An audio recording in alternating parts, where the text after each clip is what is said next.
Dopamine swipe, dopamine swipe. Followers, likes, double tap. Now they control your life. What is going on, beautiful people? Welcome back to the 817 podcast, where we talk about the lovely city of Fort Worth, Texas. We talk about trends in politics, news, business, you name it. And in the month of May, we're doing our celebrity guest co-host pods. As we all know, Jimmy will be exiting at the end of the month.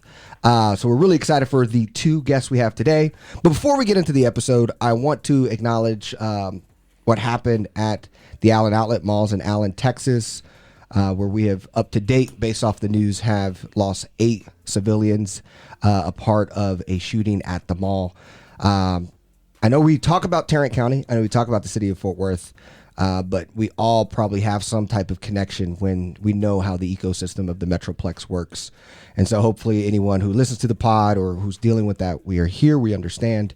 And we really want to make this pod a successful pod and a pod that can talk about the things, but we wanted to acknowledge that. Jimmy, I want to make sure to give you any time on that. How you doing?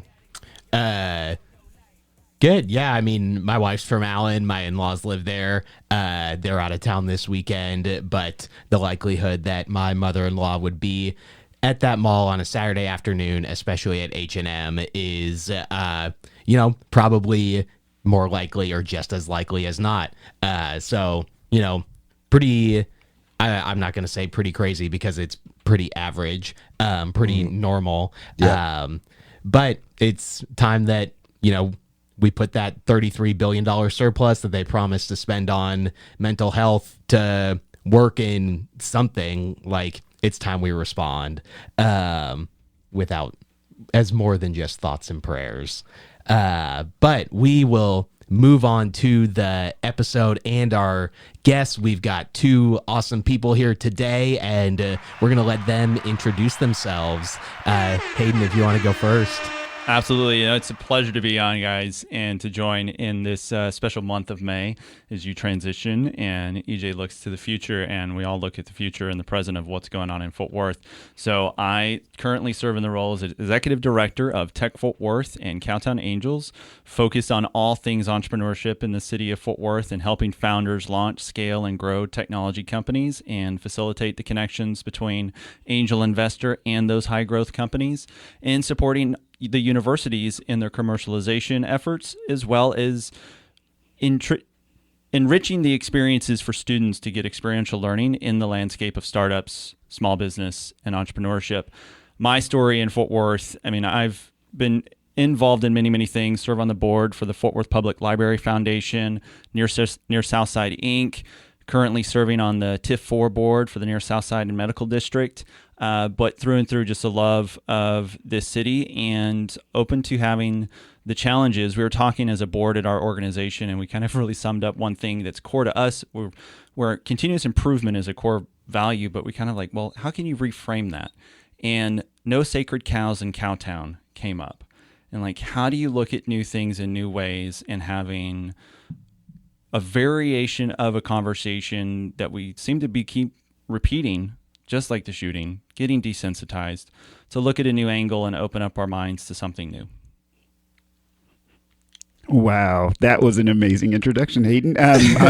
I'm just some random dude on the street. I'm Brian Dixon. I'm a psychiatrist here in Fort Worth, and I own a couple of companies that I started. So one is a private practice called Mindful. Another one is a practice management company called Simply Psych, where we help clinicians take care of their patients and their clients.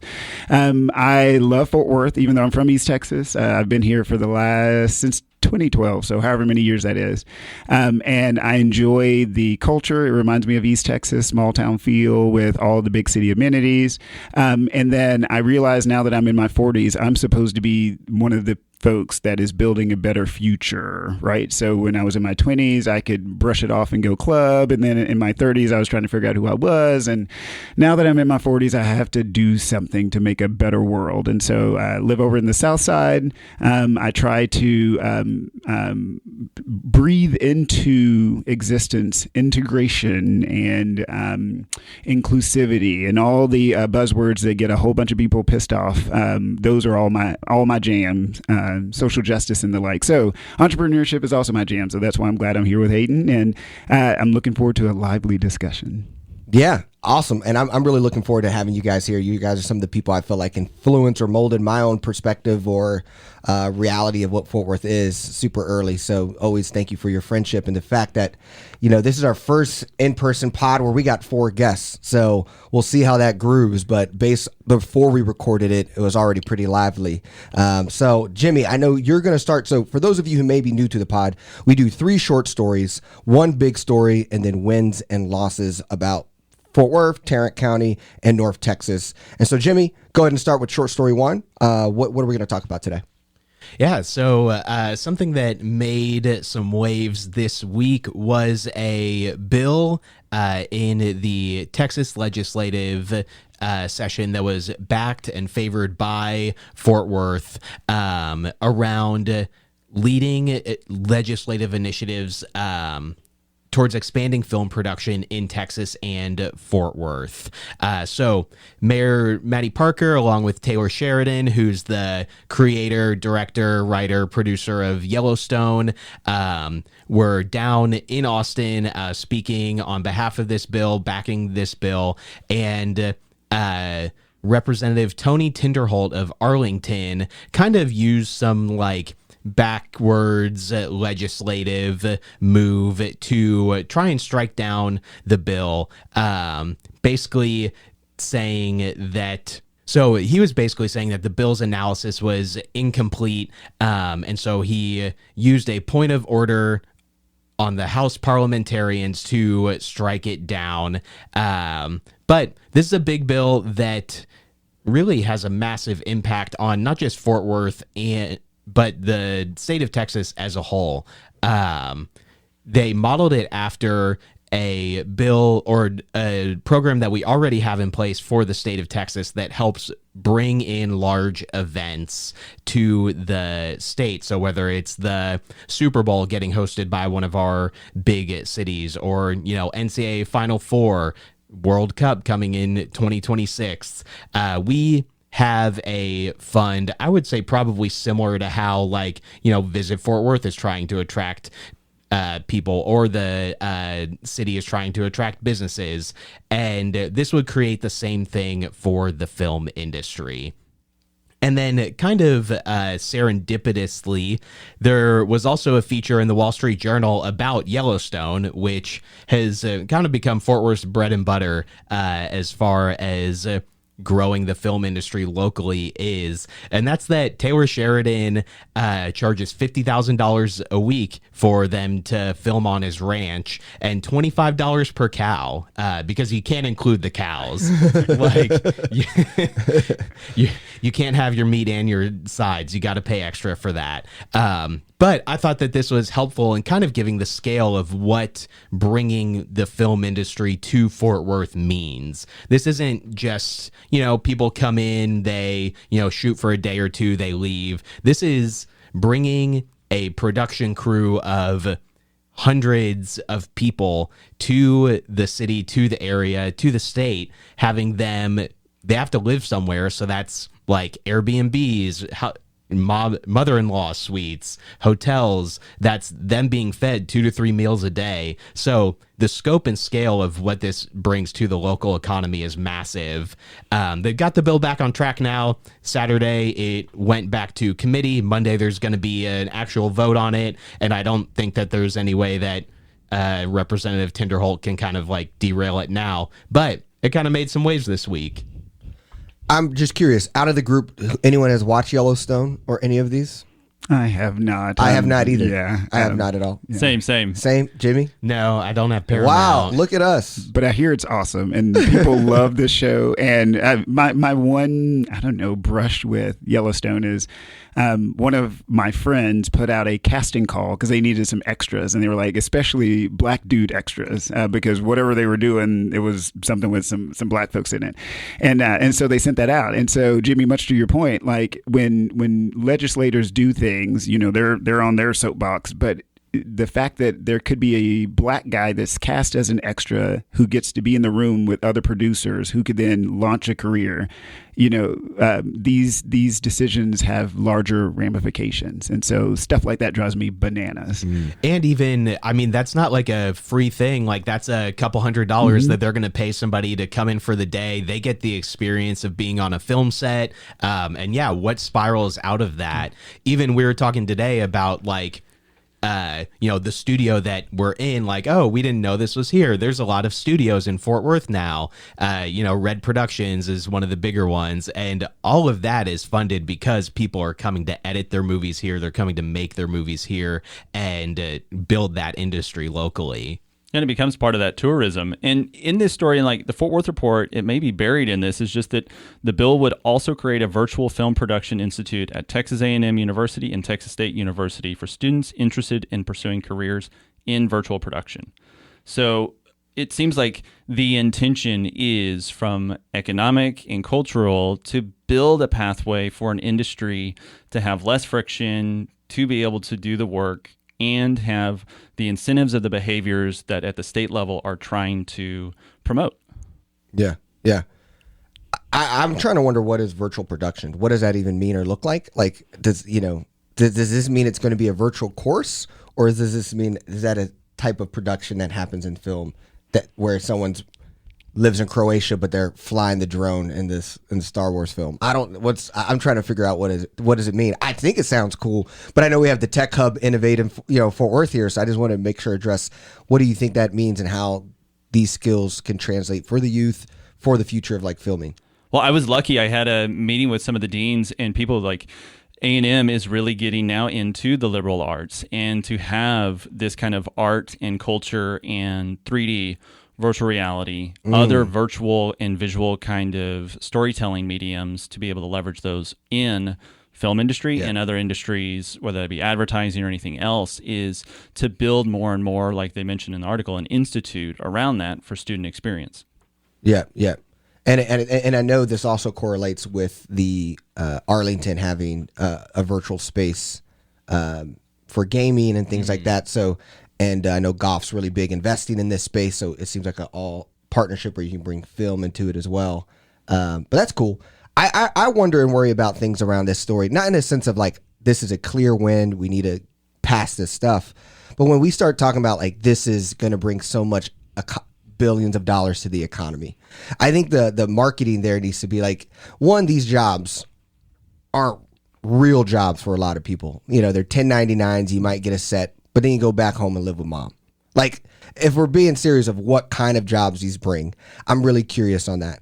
I'm also really curious of like how much of stuff like this goes to the big studios. It shows in the Wall Street Journal article, Sheridan has the ranch, 350, I think, 1,000 acres, something crazy like that. And then he also is part owner of 101 Studios, who's then doing the production. So I'm just wondering how much goes to the top when you say economic. This stimulates how much? Well, how much of those billions of dollars is going to a handful of people, where the other stuff? And so when everyone gets excited, I know you used to do a lot of stuff on the film commission, so I'm ready for you to, hit me in the kidney when it comes. But it's like, how much of this actually creates livable wage jobs, consistent, where people could pay their rent, pay their bills, pay their mortgage in Fort Worth.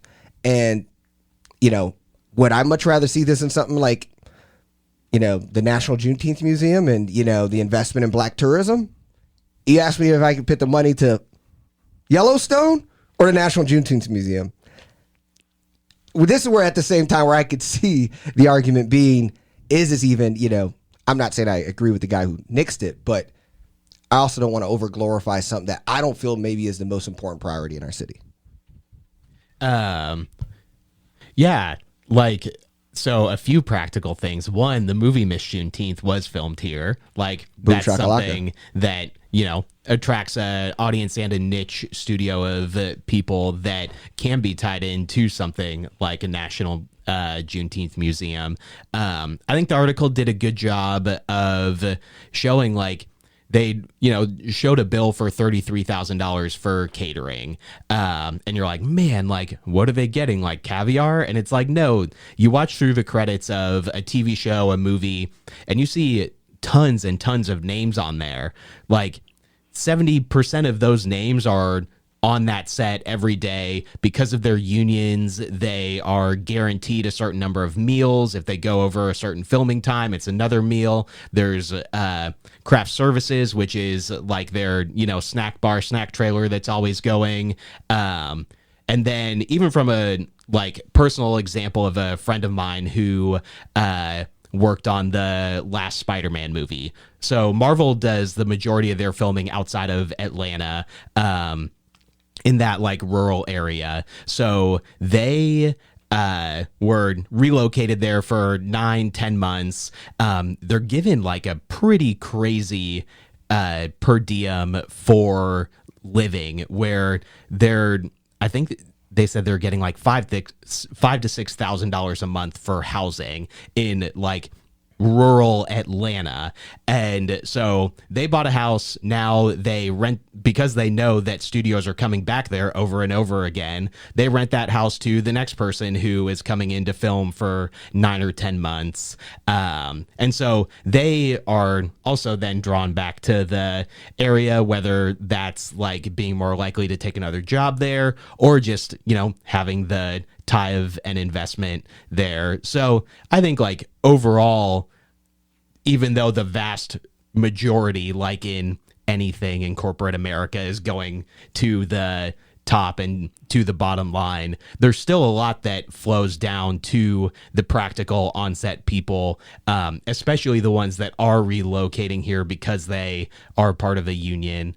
But it also creates an economy for people to just be able to live here full time, know when gigs are coming to town, and then take them up. I see. Well, in 2 words, just writer strike. I mean, you're raising a Yeah. good point about like the conditions within an industry, and I wonder how many WGA members live and work from the boundaries of the city of Fort Worth and what brings this. But EJ, you bring the point up.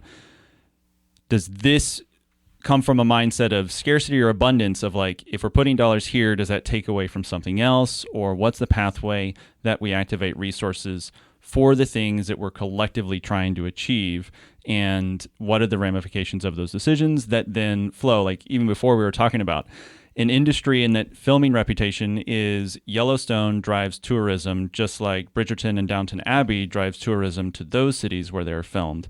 Is there's so many angles to look at it from, is you want to keep a holistic picture and an honest picture about what are the pros and cons of any of these things. Yeah, and EJ, I do love the idea that you would have a super secure job with benefits and all that. But I think that my business coaches tell me all the time, don't plan for the 30-year employee because you're not going to have a 30-year employee. Mm-hmm. Like everybody is doing either distributed or gig work or fractional work. And so I think that at this point, it's all about exposure. The more people we can expose to Fort Worth, the more people we can expose to different types of work, individuals here from Fort Worth exposed to different types of work. I think that's my mission as an entrepreneur, and that's what I say now. I ain't giving you no benefits, so quit asking. Yeah, and so looking at the story, Sheridan bought it was a 152-year-old, 266,000 acre estate for $341 million. Based off the Mega Ranch, though, he told the crowd, the cattle convention earlier, that he had to make a pretty big deal with the network to purchase that land. So they've been in a couple seasons. He's also had the pre-sequels and all that stuff. He's definitely been a big winner for Paramount. Looking at that, I just wanted to make sure that we were aware that there is a big investment into this right off the west side of Fort Worth into all of this. And it also, like you said, plays a big part to our brand in Fort Worth and why people come to Fort Worth in the first place, to feel like a cowboy. So more people will do that with Yellowstone.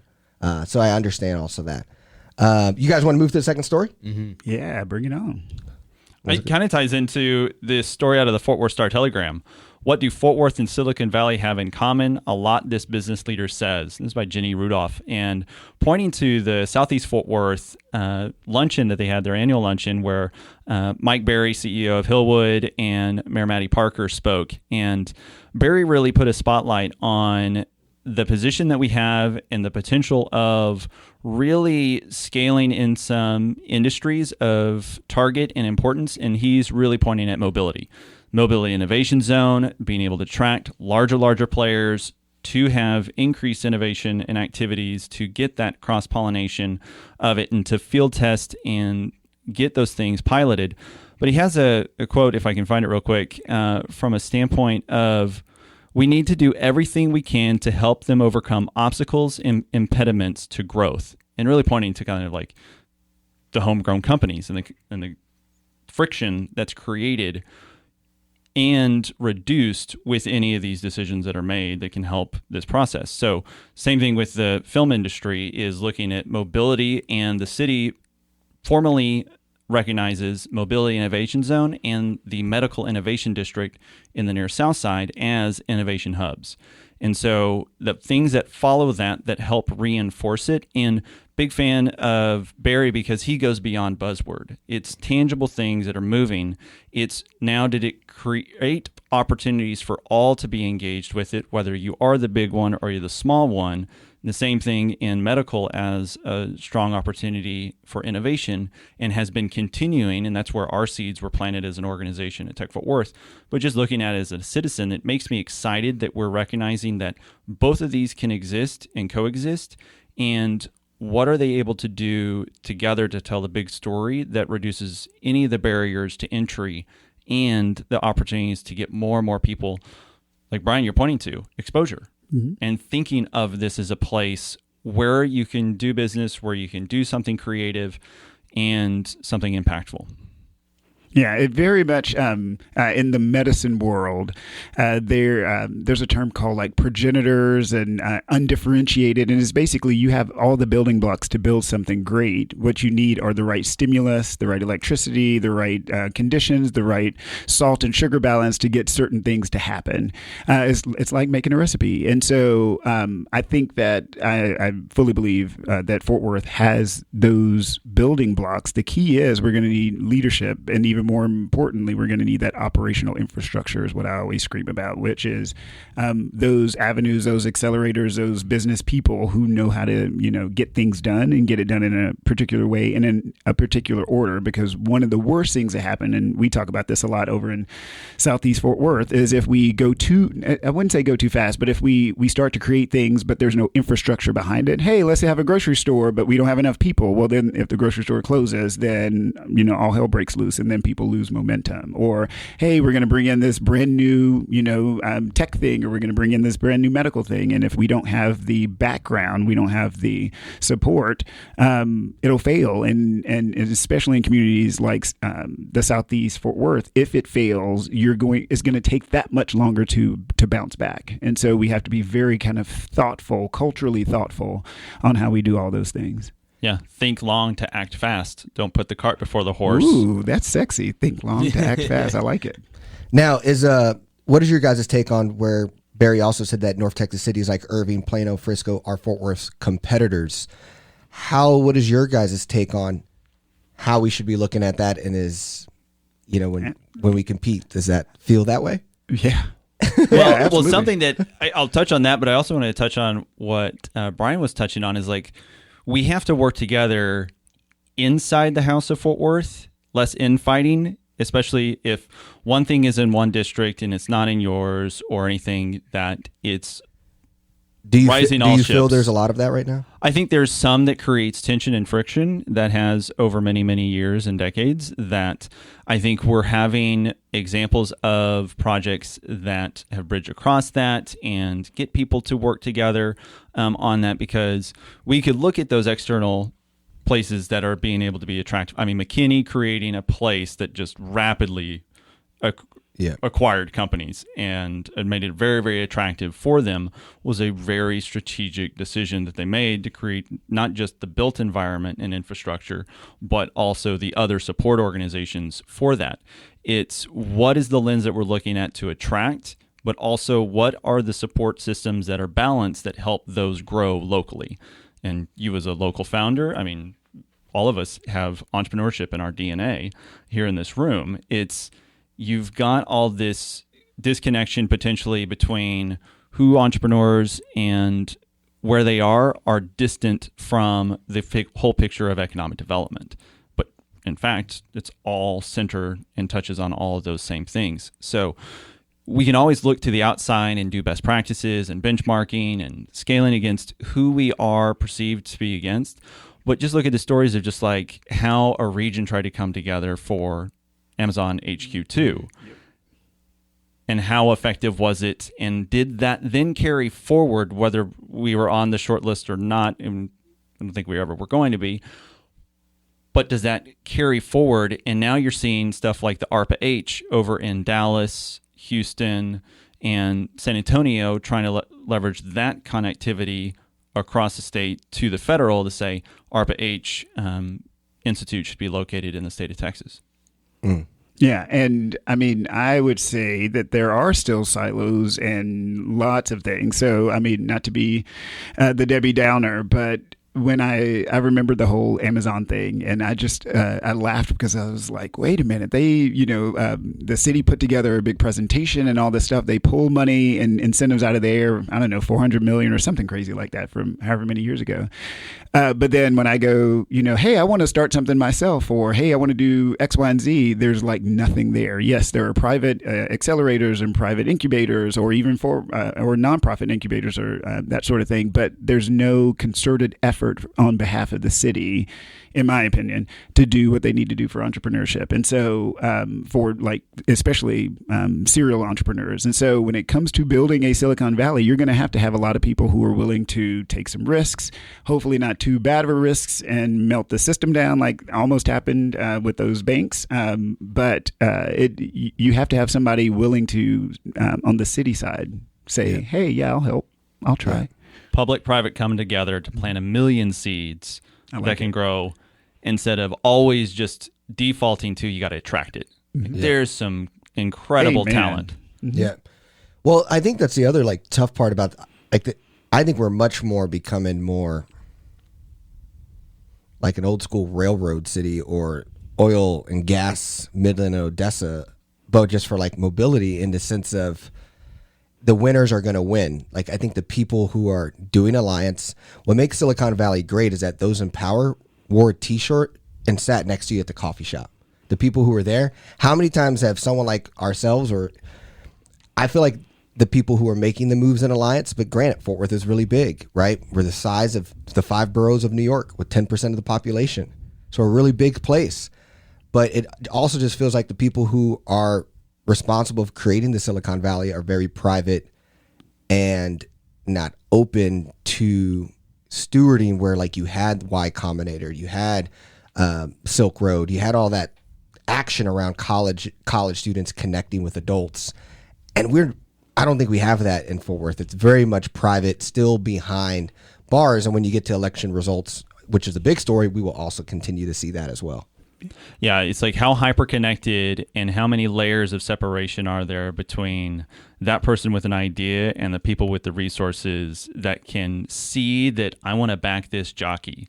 I really want to help this person because they've got it in their DNA that they're going to create the future. Yeah.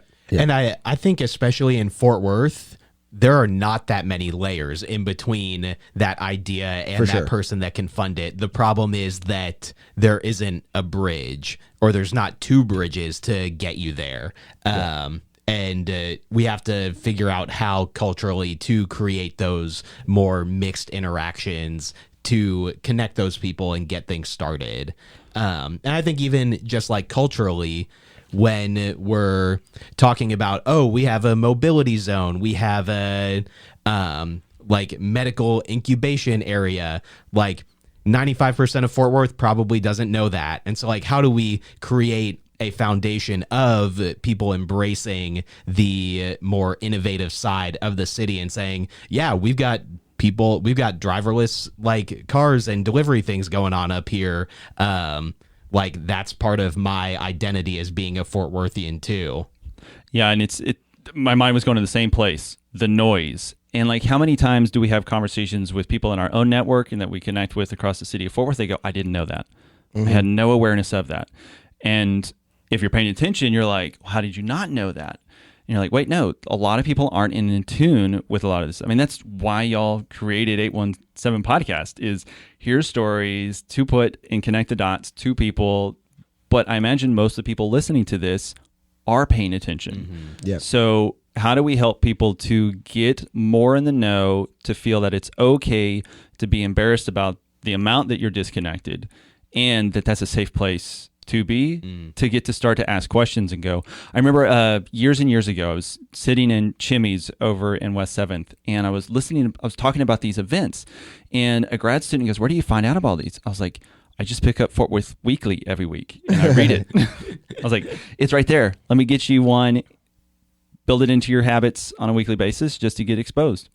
Yeah, I mean, to me, look, I still going to blame the top, of like, I also think it's an example of being a rich city who is rich through generational wealth. They weren't the originators of their wealth. So we are a city filled with a bunch of adults who did not start the wealth that is now they're in power of. And so the way you operate there is, I think, maybe there's not a comfortableness to be in public, where like in San Francisco, Reid Hoffman was wearing T-shirts, buying kegs for people. They were really making it, all the tech entrepreneurs were net new entrepreneurs, and they wanted to kind of be in the crowd. They were still doing that. And I think we have that disconnect where I think the Mike Berrys of the world, the Perot Juniors of the world, have to make more of an effort to know who Brian Dixon is and EJ 100%. Carrion is, because they're more worried about sitting in, the Cowgirl Museum election night with the three people backed by the establishment enjoying themselves taking photos. And if that's your engagement with Fort Worth, I think you can't build Silicon Valley. Yeah, and said in a slightly different way, like, I know I need to hire a black female for my company, right? Yeah. Because I want to be diverse and inclusive. And so me as a black guy, I go out and I have to work extremely hard to find the person that will fit my company. Well, as a black guy, I make less money than in proportion in relation to my white male colleagues. If I'm willing to do that, and I don't even have the money to do it, for the folks who have hundreds of millions of dollars, you can hire somebody to be your proxy to go and find the EJ Carrions and the Brian Dixons of the world. So I agree with you. I there's no excuse at this point for anybody making $10 million or more in this city to go, I don't know something, because you can hire somebody to know something and put a freaking report together for you, and then and also arrange all of the networking meetings. Because at the end of the day, I don't have time for that stuff because I am working, right? And so, I suffer no fools when it comes to that stuff. It raises a really interesting point about the empowering others. Everybody has limited bandwidth. And to have an expectation... Unless you have $10 million, and then do you really have limited bandwidth? Maybe attention. Yeah. Attention span. And the ever shortening of attention spans is, you deal with this, is like, how do you cut through the noise? How do you get somebody aware of what's going on? And as much as I have a serious bias towards entrepreneurs, always wanting to see the spotlight on them, it becomes a challenge. Like right now, there's 5 local entrepreneurs that are up for EY's Entrepreneur of the Year for the Southwest region. Like, that's fantastic. Yeah. I want to see them all really, really succeed and go through that. But it's a lot of awareness building and cutting through noise and making sure that if you are somebody in power and that you believe that it's important to have this thing put into action, empower somebody to do the scouting, put some resources to activate that can be held accountable, that can really help grow this. Yeah. Well, I feel like that's another episode where we could really expand on all of this topics, but I know this was not the main story. So let's go ahead and continue to the third story. Yeah, so it's actually a very nice segue. So, and of course, my phone is acting up, and I can't pull it up. So, on the 3rd of May, the Star Telegram posted an article about growing your own teachers. So, it's the idea that, especially with the rate of burnout in teachers, and the fact that the teaching profession is kind of getting hit from all sides, be it at the school board meetings and all the shenanigans that go on there, with the fact that pay is where it is, there's a movement now to grow your own teachers. So in other words, you recruit younger and younger students, 7th, 8th, 9th graders. You start to teach them about how to be subject matter experts, to do what they are really, really interested in doing. When you couple that with the research that kids teach kids better sometimes than adults teach kids, it's just a natural kind of evolution of the education process. Layer on top of that the cost of education is going up. So, if you go to an undergrad and get your degree, that is very, very costly. So when all these things come together, it's the idea that we have a unique opportunity as a public school district to grow our own. And I like that idea. One of the hiccups with that idea, of course, is that you need some entrepreneurial minded people in that setting. And so in a sense, we're asking teachers who are kind of already underpaid and underappreciated to now have an entrepreneurial layer to then recruit and develop this up and coming group of kids, and hopefully they will, get their certification, their licensure, that sort of thing, and then come back and teach. And then this is something that's actually going on nationwide. So I heard this news on NPR as well, and I think that it's a great idea. I just wonder how we can do it in Fort Worth, do it well, and retain those people here rather than training them and then they flit off to somewhere else. I feel like it would be so interesting to see like the ISD get to partner with TCC on a 4-year teaching degree that students don't have to pay for. Like you get recruited even as young as being a 7th or 8th grader and say like, I love my teachers, I want to be a teacher. And like you start to cultivate that knowledge, and then you do that knowing that you have a college program set up for you. And then whether it's like a 2-year requirement that you're in the city teaching, after that, whatever it is, so that the return on investment is seen. Like it just feels like such a natural flow and development program that helps solve a very, right in front of you issue. Yeah, education is such a hot topic in Fort Worth and really evaluated. But I love this idea of looking at a new pathway for experiential learning and getting that going. But it's so interesting that like you made the point about the ever increasing cost of education. And it makes me think of this quote from Rutherford Rogers: "We're drowning in information and starving for knowledge." We all have access at the fingertips. Not all, that's a generalization, but many have access to so much wealth of knowledge, but we don't know necessarily how to curate and to learn that and get that pathway. So if we can build better lifetime learners from students, teachers, everybody, but these ideas of rethinking just what's the mode and pathway for this, and how do you support them in that career path? Because it's a high stress, high pressure type of role that we keep layering more and more expectations on them. And there's a lot of there's also the dynamics of work is shifting. I read an article in the Washington Post where it said 15% of the LinkedIn positions on LinkedIn are work from home. 50% of the applications submitted are for those work from home positions. So now, and you're more likely to get a college, if you have a college degree, you're more likely to have access to work from home. And so you're seeing a lot of people who experience the pandemic, which work from home is more interesting to women who work and to minorities who work. Very dominant in the education space, the nursing space, these physical places that it's very hard to make work from home environments for. But I think you're having a lot of, that's a big issue as well. I mean, just the dynamics of how that works. So I think that's just, I believe that the system of public education has to shift to understand that what people are wanting is more agile.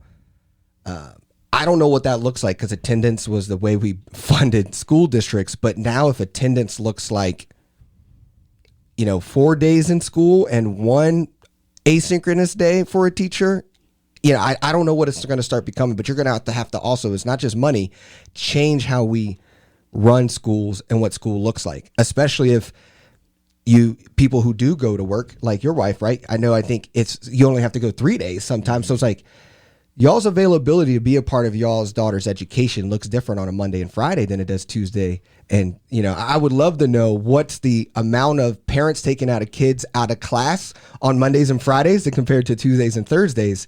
And so there's just this overall weird flexibility that we just have to get ready for, that I think Fort Worth should be at the front end of discussing, because we're feeling this the most. Going into this article, we have 16 underqualified teachers for every 10,000 students. And if a teacher has 100 kids, you're talking about 1,500, 1,600 kids. So over, 15% are having education by under. And by the way, Texas is doing good compared to 30 other states, where in like DC, it's 237 per every 10,000. But it's still a bleeding by the neck type of pain that we're experiencing. And this isn't just like stubbed your toe, like I can keep walking with that. Is the ramifications of those conditions will be felt for generations. Yeah. Well, and I always laugh because, Hayden, to your point earlier, most folks have access to the internet. And because we're not a rural district, most people here have access to the internet through either a phone or otherwise. And that is the world's knowledge. And so every kid in this area has access to the world's knowledge. And so the key is creating great curators, right? Training great curators. I think that's where I think that would be the game changer. I think that the way that we finance public education, even though I ran for the school board, I was very clear. I like competition. So with all of these charter schools popping up, I say bring it, because generally competition will raise quality and decrease costs. The way that we fund all of that mechanism, I think, is not very agile, and that's going to need to change. But I personally saw kids flourish during the pandemic. At first, I was like, oh my God, this is going to be a shit show. And some of these kids stayed home and they got either private tutoring or the parents tutored, or they got groups together and they worked with these kids, and these certain kids just flourished. And I was like, wait a minute, what is it about this that we're missing, and why can't we then take that and duplicate that across different demographics? And I think we can, especially for our Black and brown kids. We can, if we have the right curators to do it. Yeah. And I think even like we're talking about what can school look like our current model is based on facilitating the needs of the working parent and not what a kid needs. When you're homeschooling your kid and you can say like, hey, we got all the learning we needed to do today in 3 hours. Like now we're done. We have whatever, we can do whatever with this extra time, versus, okay, we've got to keep these kids in school for 8 hours so that their parents can drop them off and they can pick them up, or they, have a house to go back to on the school bus afterwards.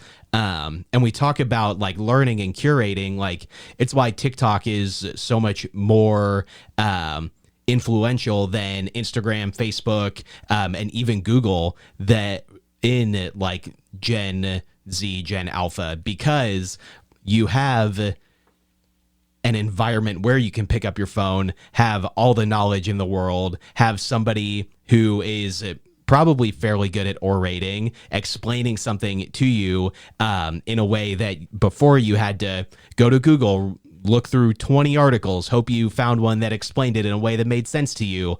And so how can we curate these voices that are already out there, that can be cultivated in a way to help learn in a manner that looks totally different from what we do now?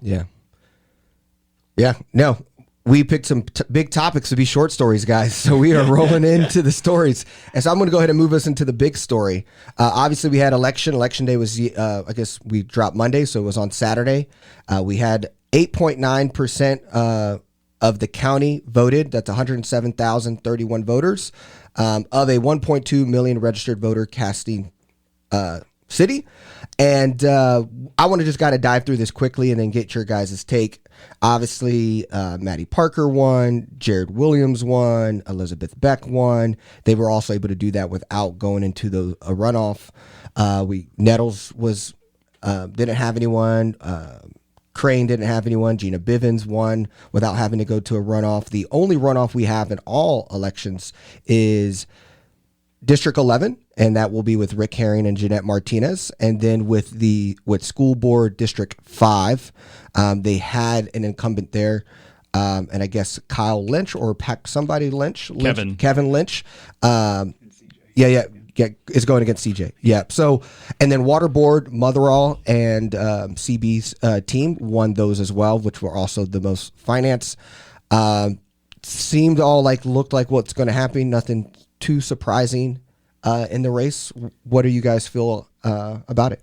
Yeah, I mean, we can talk about the districts where there's new people coming in that we didn't know what was going to happen. Teresa Ramirez, Charlie Lauersdorf. It was District 4. Both of them had raised the same amount of money. They had spent the same amount of money. They were saying the same thing. So who knew which way that was going to fall? For District 6 and District 9, there was a lot of money coming in kind of last minute to Italia De La Cruz and to Pamela Bogus. And it was are they going to be able to push him to the brink to get Jared Williams and Beck to a runoff? Especially District 9 was close. District 7, the newcomer is Macy Hill.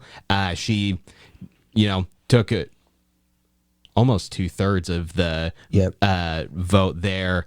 District 10 was maybe even a little bit closer than we expected, even though Blaylock had a commanding win there. And then, District 11, which really didn't show up to vote, despite having the most competitive race. And now we'll get to see where do Tara Wilson's votes go? Do Ricardo Avitia's and Christopher Johnson's votes go anywhere? Do those people just not show up? Because the gap between Jeanette and Rick was 66 votes. Yeah. So what did you guys see? Anything you've taken here or? Well, it's been interesting this election. I moved during this from District 9 to District 11, voted in 9. Did you physically move or physically move? Okay. Because some people didn't physically move and they went to the ballot wait, I'm voting for Beck. I was voting for Jared last time. So I'm in a weird position. I don't know how this is going to play out. I need to actually look at it. Is my new voter registration goes in effect May 15th for District 11, where I was previous in District 9. So do I get to vote in both districts? In one election cycle because of that conversion. Yeah. Well, it seems like this would be an important conversion. This was a very important conversion. So, just like they said in the articles, Rick Herring, I know he listens. Is that it was most likely going to go to a runoff. Right. You had so many candidates in a new district with a whole bunch of different neighborhoods and everybody. And the point, you just made, Jimmy, is, that is a very low number of voters. 66, that's crazy. Yeah. That's you walk down your street in the next block and you could probably come up with 66 registered voters to get out there. Absolutely. And so knowing that and knowing the level of engagement, living in that district now, there's signs everywhere. You have this visibility of something is going on. And we drove by something yesterday. I did early voting, and it was a polling place, and we saw cars lined up. We're like, oh my gosh, I hope that's voting. But it may have been every single one of them that was just in their cars and lined up. But it's interesting to see how it's all played out. Without a big contentious mayor election, that decreases the voting of more and more citizens because you don't have this kind of marquee thing going on. But the power of voting in the ISD, Water Board, City Council is just as much as we kind of bang the drum as you got to care about this. Most people are why? Mm-hmm. Validate why I should care about this and that I have a voice that actually has a place to land. Yeah. So again, I get to be the jerk. Yeah, no, I'm really excited for your take here because you're having a good time off mic. I'm going to use this as my mini therapy session, guys. So so I ran for school board last year before. I can't even remember now, y'all. It was kind of traumatic, but anyway, no, it was a good time. So number one, kudos to everybody who runs for public office, period, because that shit is hard. I mean, it is exhausting. It is, one of the things that happens is that there are political folks, kind of operational infrastructure folks who know how to get people out to vote. This is literally what they're paid to do. And when you raise all that money, it goes towards digital ads, it goes towards texting, it goes towards flyers. I mean, and it is a whole enterprise. And so we know exactly who votes. We know exactly how to target them. And so when I see low numbers, to me, I go, people just don't care, right? They looked at it, they get the text, because I'm sure y'all are getting tons of texts from all sorts of folks right now, right? And they looked at the text and they literally said to themselves, I don't care enough to go and do my civic duty, right? This is literally your obligation. You have a few things you have to do as a citizen. One is pay your taxes. The other one is don't hurt people. And then the third thing I think is voting. And the folks in this region, in this county, literally looked at it and said, I'm not going to do that. Yes, there may be some times where people don't know that it's going on, but at the end of the day, that's your responsibility to know what's happening. And so I get on my soapbox. I'm furious every time I see this kind of stuff happens.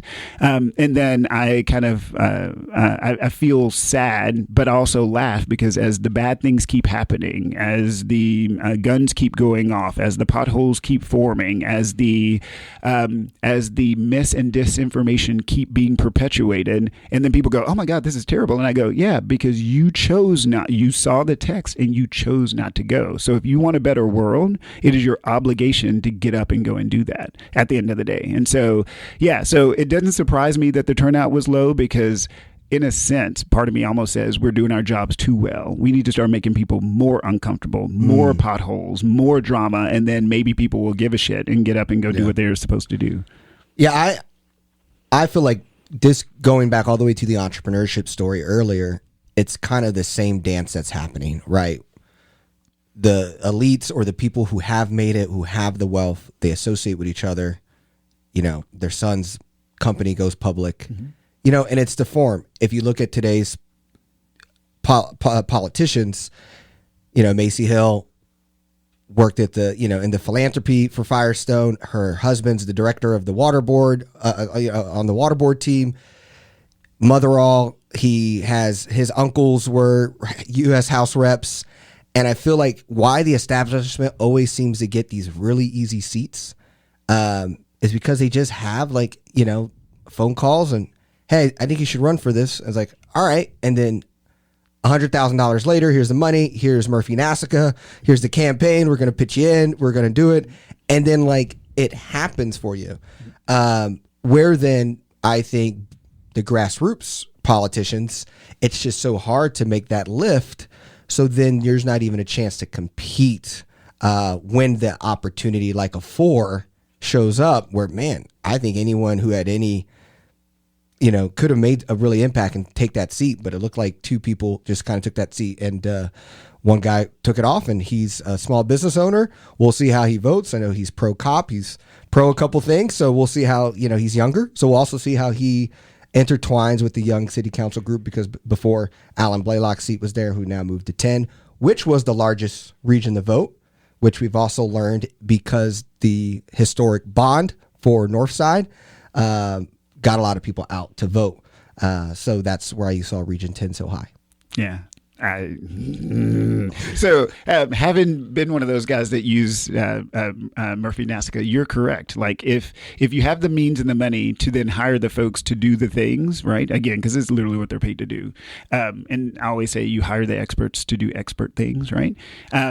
And so, yes, if you can muster up the money, therein lies the other hiccup, especially for districts that are kind of majority minority. If you don't have the money in the district, then you need to you need to start looking for other avenues outside of that district, which means that you're either going to have to change what you say or change who you hang around or that sort of thing. So it's like this weird perpetual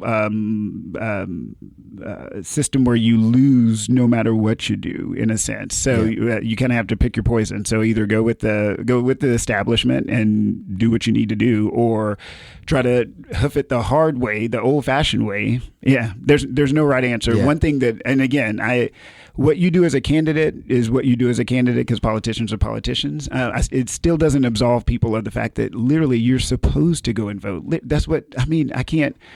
There's a book called by Richard Haas, Haas, The 10 Obligations, where he talks about we have the Bill of Rights. So everybody talks about the rights. You have the right to X, Y, and Z, but there are also 10 obligations as an informed citizen that you have to have in order for a democracy to work. And we keep not doing that, and so as a result, we're going to keep having these times where the wealthy get to do what the wealthy get to do, and then the non-wealthy gets to suffer. Well, I wonder, I'm curious of how many of those in the community that are registered and don't vote, that the pain and discomfort that they experience doesn't have a direct line to the city council, to the water board, to the ISD, and that when they say no to that text or to that mailer that I'm not going to take that action, that they don't have this picture in their mind that the ramifications, the dominoes that follow that, because this belief of, we're in an individualistic society, which you would think this is where you actually get to share your opinion. But this isn't necessarily. It's easier to post on a social media post than to walk, drive, bike, train over to the polling location to take that action, even if there was 0 people in line. Mm-hmm. Well, and I think it cuts back to what we were talking about with students of how do we cut through the noise, right?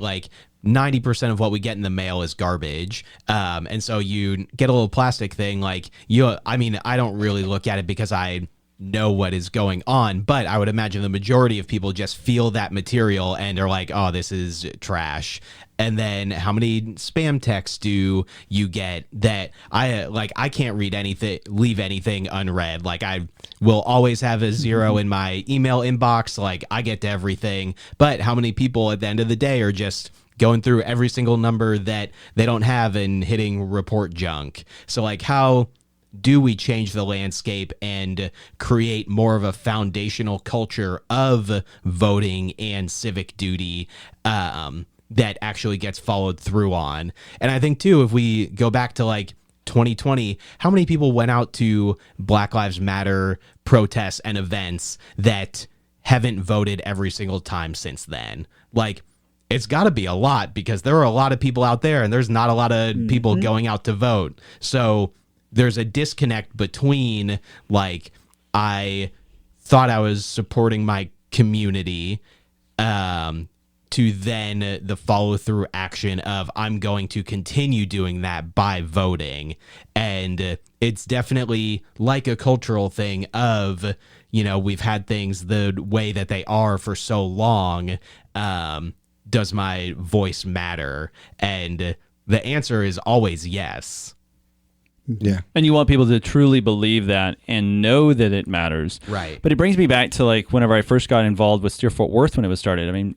Former Mayor Price, it was great to say, hey, we need to engage this audience that has 0.1% of them showing up to vote, to just show them that civic engagement doesn't purely equate to a vote, but that you can get hands-on to some degree.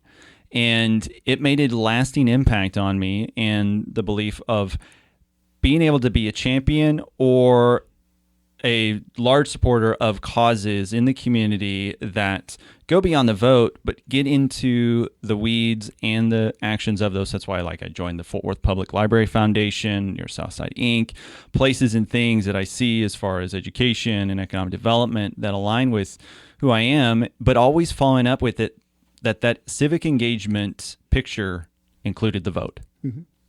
To be some level of informed about who is making decisions that will shape the people around me. And it's this kind of thing. Even going back, I think it was Confucius, is to lead a community or city or something larger, you have to lead yourself, lead your family, than your community. So how many people are just stuck at, I'm in survival mode. I can't wrap my head around what's going on. I am trying to tackle the things that are happening in my life and hoping that everybody else has got it figured out. So whenever they step into those roles, they've got that tier of structure and support in their lives that they can unlock, having a conversation around a wide variety of constituents that are not like them. And they're trying to navigate, how do we prioritize and allocate resources to the things that matter and that will move the needle and reduce pain and discomfort in people's lives. Well, but I think to EJ's point earlier, this is where if you're at the top of if you have the privilege, it is then your responsibility, right? So one thing that I try to do anytime there's an election is I literally give my employees PTO, 4 hours of PTO to go and do what you need to do. And that's literally money coming out of my pocket. Remember, I'm a black dude. I don't have a whole lot. And I'm giving it to someone else to say, I think that voting is important. Vote for whoever you want to. Hopefully you pick the right people.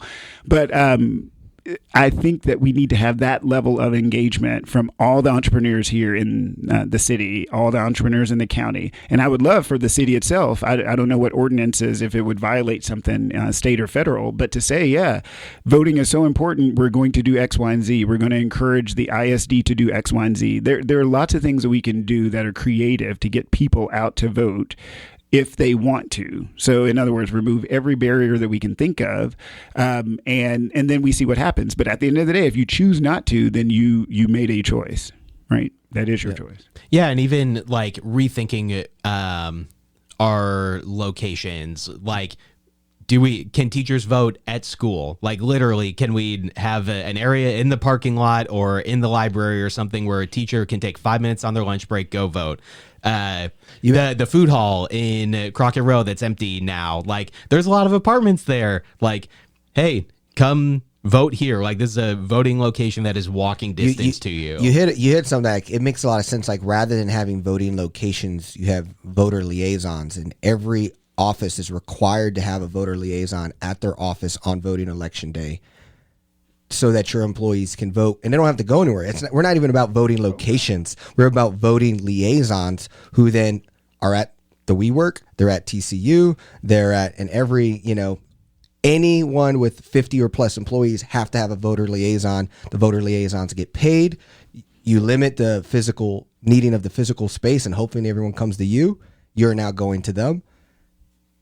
I think, hey, look what happens when 4 entrepreneurs get in a room. Ideas start sparking. Problems lead to solutions and activate those. But I also want to just say thank you to everybody that volunteered 100%. At the polls, managing those. They're the kindest people that I interact with and so supportive.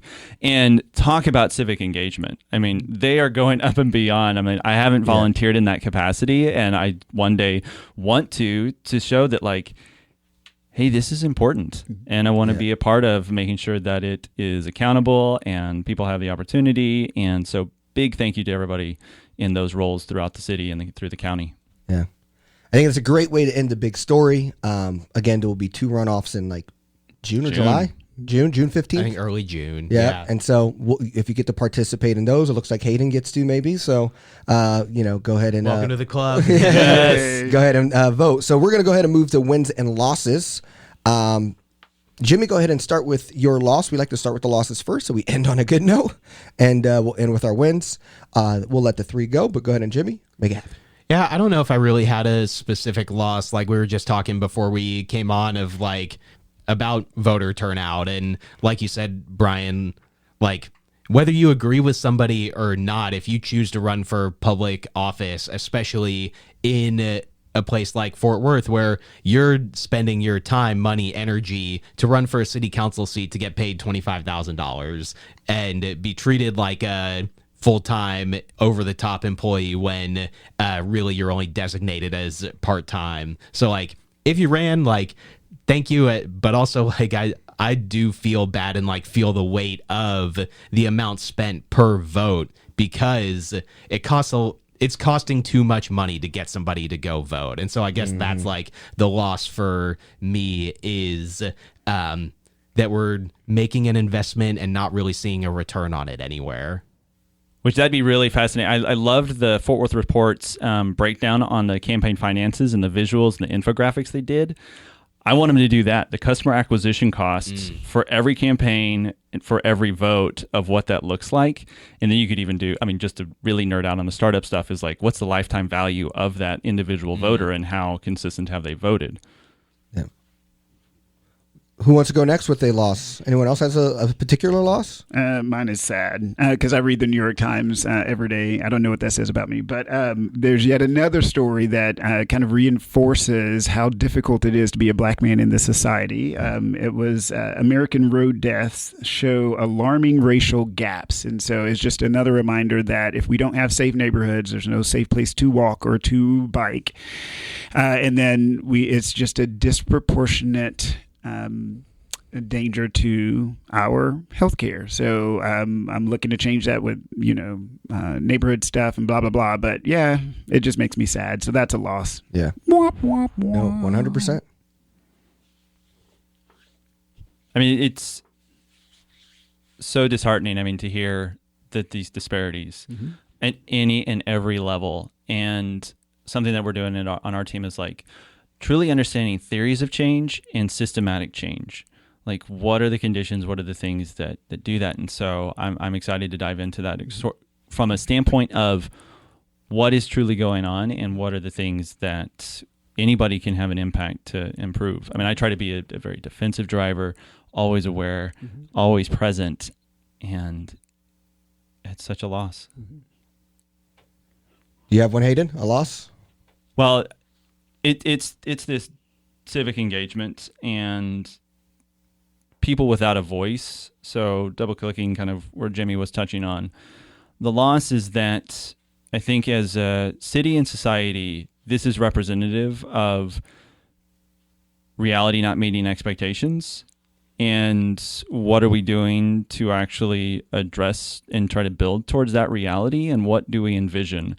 Is it 20% of registered voters, 25% of registered voters? Like, what is the big, hairy, audacious goal that we're striving for? And what builds that up? Is that then healthy communities, safe communities, people engaged in their community that then gets them involved and it's a stepping stone to the next part of civic engagement.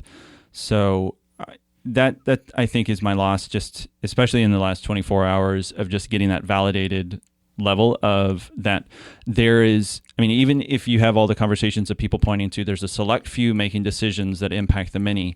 Just look at how many people are voting, select few that are impacting the many. And how do you get pathways for the many to believe that we don't just keep parroting that your voice matters and even submitting that ballot does truly matter, that they believe that they see that translated in their day-to-day lives. Yeah. But I think that's an interesting thought of what is the goal. And like, we don't set goals when it comes to voter turnout. 2 months before the election, we go, crap, like this looks like it's going to be a low turnout election. Like, bummer. Why isn't there from a city, county, state, federal level of like, we want 25% engagement on these local city council elections. We want that in 10 years. So in 2 years, we need to be at 10%. What are goals we're taking to get to that? Because it's just a more directionless thing. It's not a cultural foundation we have. Yeah. But we also have to acknowledge that there's people who don't want people to vote. Yeah. So they win that way. So we're not on the same path. No one can say I'm for voting and then not be for municipal elections being on the same years as the federal elections. Like, okay, well, why are we having off-season elections then? If you believe in elections, hey, we have to be there. And I think going to your thing, Hayden, is generationally they showed it was a Wall Street Journal article and it talked about what are important to people and they ranked them. And it was a 1998. And then like they did the survey and then they did it in 2021 and patriotism down, religion down, community service down the furthest. It's from 1998 to 2021. College obviously went down as well. The only thing that went up that's more important today in 2021 than 1998 is money. It grew 50%. So that can say what kind of ultra capitalistic society we're creating, or the kind of desperations we're creating for people where that's all they can think about. So voting's priority number 4 on the list. So I think that's also a full like piece of like, how are we molding and shaping society as systems and people who lead those systems. All right, let's move to wins. Yay. Well, I'll go first if that's okay Yeah, with everybody. let her So my win is totally selfish. I run a practice management company, and it's always nice to get your idea, your business proposition validated. And so we now have 3 accounts that are out of the state. Come on. Who are all clinicians, mental health clinicians who are looking to help their people where they are. We have 3 accounts here in Texas. But it's just nice to get that external validation that, wow, I am helping people in a very tangible way rather than just kind of talking about it, because May is Mental Health Awareness Month. I don't know if y'all knew that, but yeah, so I can literally say I'm putting my money and my people and my time where my mouth is. So I'm super stoked about that. So happy you're celebrating the win. Yay, thanks. Yeah. That's fantastic. For me, actually pointing to a tweet from Mayor Parker last night. I mean, in it, she says, "Together we will continue the work of supporting safe, prosperous neighborhoods and creating pathways to success in education, business, and community." This past week, the City of Fort Worth's Economic Development Department and many, many others, the Fort Worth Metropolitan Black Chamber of Commerce, unveiled a sign with the renaming of the Business Assistance Center that co-locates 8 different organizations there to support small businesses and entrepreneurs as the DeVoy Jennings Business Assistance Center. And for everybody that's listening to this that knew D, he was amazing. I mean, long-running president for the Metropolitan Black Chamber of Commerce, and his family was there storytelling, and I just wanted the storytelling just to continue, because every touch point I had with D over my years here in the city, always challenging me in the most positive and uplifting way to continue the work, because when he identified those that had a purpose, he wanted to amplify that and reduce. And I've spent a lot of time on our campus, but he was there every day. His car was there. I knew D was in his office getting work done. And no matter if I was going up there to respond to a alarm or anything, he was putting into the work. And so he led it by example, and it's carried forward with me. And I was really excited that the city voted on something like that to rename it and to show his legacy and to continue that storytelling. That's awesome. I love that. Mine, painting at the Modern Art Museum won a grant to be restored. So PH225 is an oil painting that won a grant from Bank of America to be restored to its original vibrance. Again, anytime like something cool gets to happen for art and culture in the city, I'm a fan of it. And like, if you've never seen art conservation happening, like, it's just kind of an amazing process to watch. So, again, all of our amazing museums that we have that are very accessible to the public, it's cool to see that that's getting an outside investment to bolster a timeless piece of work. Very nice. There's been a lot of like art and culture wins Yeah. recently. Kimball with one of 2 cities hosting the Mayan art, and some serious cello talent here this weekend with the Fort Worth Symphony Orchestra. So I wasn't familiar with that one. That one's fantastic. Yeah. I didn't know about the symphony this weekend. Yeah, so much going on. Well, hey guys, thank you for being movers and shakers in the 817 podcast. We had a great episode. Really admire both of you in so many ways, and glad you guys came a part of the pod. Hopefully we have you again in the future. Thank you for your time. Thanks, guys. Thank you. Yeah. Your